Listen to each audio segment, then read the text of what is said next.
ഞാൻ ഏറ്റവും കൂടുതൽ ചികിത്സിക്കുന്നൊരു മേഖല എന്ന് പറഞ്ഞാൽ കാലിൻ്റെ പ്രശ്നമാണ്. അത് കാലിൻ്റെ എന്താ പറയുക, കളർ മാറി വരുന്നു, പുകച്ചിലുണ്ടാകുന്നു, മരവിപ്പുണ്ടാകുന്നു, അതേപോലെ തന്നെ വ്രണങ്ങളുണ്ടാകുന്നു. വ്രണങ്ങളുണ്ടാകുന്നത് മെയിനായിട്ടും 2-3 കാരണങ്ങളിലാണ്.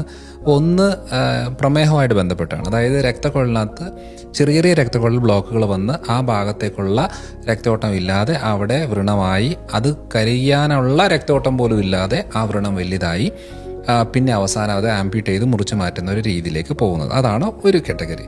രണ്ടാമത്തെ കാറ്റഗറി എന്ന് പറയുന്നത് വെരിക്കോസ് അൾസറാണ്. വെരിക്കോസിൻ്റെ പ്രശ്നം കൂടി അത് നമ്മളിപ്പം വൈകുന്നേരം ആകുമ്പോഴത്തേനും നീര് കൂടുന്നു, ചുമന്ന് വരുന്നു, കറുത്ത് വരുന്നു, ചൊറിച്ചിലുണ്ടാകുന്നു, പിന്നെ അവസാനം അത് പൊട്ടുന്നു, പിന്നെ ആ പൊട്ടിയ വ്രണം കരിയാതാവുന്നു. ഈ 2 കണ്ടീഷനിലും പൊതുവെ ആൻറ്റിബയോട്ടിക് തന്നെയാണ് എടുക്കുന്നത്. ആൻറ്റിബയോട്ടിക് ഒരിക്കലും നമ്മുടെ പ്രശ്നങ്ങൾ മാറ്റുന്നില്ല.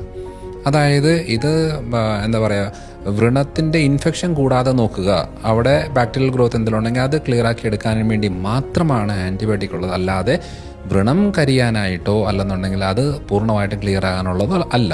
അപ്പോൾ എത്രയോ ആളുകൾ കാലിൽ കെട്ടുവെച്ച് നടക്കുന്നവരുണ്ട്.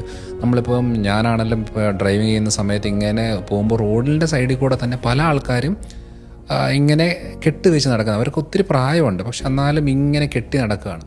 അപ്പം പലപ്പോഴും നമ്മുടെ അടുത്ത് കൺസൾട്ടേഷന് വരുന്ന ആളുകളും പറയുന്നുണ്ട്, ഞാനിങ്ങനെ ഡ്രസ്സ് ചെയ്ത് നടക്കുകയാണ്. പക്ഷെ നിസ്സാരമായിട്ട് ആ വ്രണം ശരിയാക്കാനുള്ളതേ ഉള്ളൂ. കാരണം ഇൻറ്റർണൽ ആയിട്ടുള്ള ഹീലിംഗ് പ്രോസസ്സ് പ്രോപ്പറായിട്ട് ചെയ്ത് കഴിഞ്ഞാൽ അത് ക്ലിയറായിട്ട് പോകും. പക്ഷേ വെരിക്കോസ് അൾസർ ട്രീറ്റ് ചെയ്യുന്ന പോലല്ല ഡയബറ്റിക് അൾസർ ട്രീറ്റ് ചെയ്യുന്നത്. ഡയബറ്റിക് അൾസർ കുറച്ചുകൂടെ എളുപ്പമാണ്. കാരണം ഒറ്റ കാര്യം നോക്കിയാൽ മതി. അതിനങ്ങനെ വലിയ രീതിയിലുള്ള പഥ്യമോ കാര്യങ്ങളോ ഫുഡിൽ ശ്രദ്ധിക്കേണ്ട കാര്യങ്ങളൊന്നുമില്ല. ഷുഗർ കൺട്രോൾ ചെയ്യുന്ന രീതിയിലുള്ള കാര്യങ്ങൾ പിന്നെ അതിൻ്റെ കൂടെ നമ്മുടെ മെഡിസിൻസ് കൂടെ എടുക്കുമ്പോൾ തന്നെ നോക്കിയാൽ. പക്ഷേ വെരിക്കോസ് അൾസർ എന്ന് പറയുന്നത് നമുക്ക് അതിനകത്ത് പാല് നിർബന്ധമായിട്ട് ഒഴിവാക്കണം, പലതരം പ്രോട്ടീനുകൾ മാറ്റി വെക്കണം, എന്നിട്ട് വേണം ഇത് ഹീൽ ചെയ്യാനായിട്ട്. കാരണം ഇത് അലർജിയുടെ ഭാഗമായിട്ട് പ്രോട്ടീൻ ഉള്ളിൽ കയറിയിട്ട് അത് പ്രോപ്പറായിട്ട് ഡൈജഷൻ ആകാതെ അത് ഈ പറയുന്ന വ്രണത്തിലൂടെയാണ് പുറത്തേക്ക് പോകുന്നത്. അപ്പോൾ പൊട്ടി ഒലിക്കുകയാണ്. അപ്പോൾ അതിന് നമ്മൾ ഡയറ്റ് ചേഞ്ചസ് വരുത്തിയിട്ട് പിന്നെ അതിന് മെഡിസിൻ എടുക്കുമ്പോഴതിനും ഈസി ആയിട്ടത് നമുക്ക് അരിച്ചെടുക്കാൻ സാധിക്കും.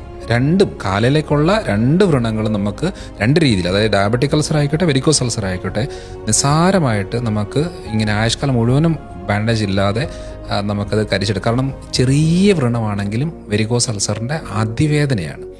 അത് വലിയതായാലും ചെറുതായാലും ട്രീറ്റ് ചെയ്യുന്ന മെത്തഡ് സെയിമാണ്. ഈസി ആയിട്ട് നമുക്കത് റെഡിയാക്കി എടുക്കാൻ സാധിക്കും.